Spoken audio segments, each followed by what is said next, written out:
మరి మీరేమో అధికారంలో లేరు గతంలో, మరి ఏమో ఎంపీపీ లేదు, ఏమీ లేదు. అలాంటిది మీరు ఒక్కలే అంటే పోటీ చేయడానికి కారణం ఏంటి? ఎంపీపీ ఇస్తా అన్నారా గెలిస్తే? అంటే మీ అప్పుడు ఆలోచన ఏంటి?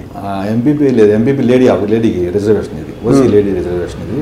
నేను నా మీద పోటీ చేసిన క్యాండిడేట్ కూడా ఆమె లేడీ, ఆమె ఎంపీపీ క్యాండిడేటే. 2.5 అగ్రిమెంట్ అయ్యారు వాళ్ళు, నన్ను వాడబడితే ఆమె 2.5 ఇస్తానని.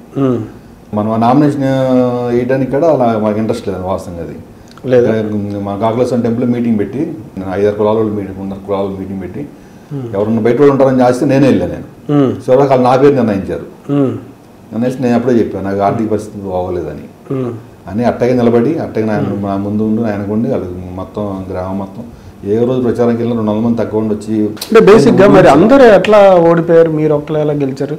అంటే మీకు దగ్గరికి ఆఫర్స్ రాలేదా విత్డ్రాల్ చేసుకోమని? మీరు ఎందుకు విత్డ్రాల్? అన్నయ్య కూడా ఒత్తిడి చేశారు నా టైంలో. మా అన్నయ్య కూడా ఉన్నాడు ఆ టైంలో, వైఎస్ఆర్లో ఉన్నాడు, బాల్సర్ కూడా వైఎస్ఆర్ ఉన్నాడు పోయిన టైంలో. అవును, ఉండడం వల్ల ఆయన కూడా మాట్లాడి చిన్న సర్పంచ్ను ఎంపీటీసీ నా మీద ఆధారపడి ఉంటాయి ఆ రెండు మాకు కావాలి, మేజర్ పంచాయతీ చిన్నకి ఎదగాలి చెప్పమని చేస్తాం మేము అని అన్నారు. నేను దానికి తలంచలో నేను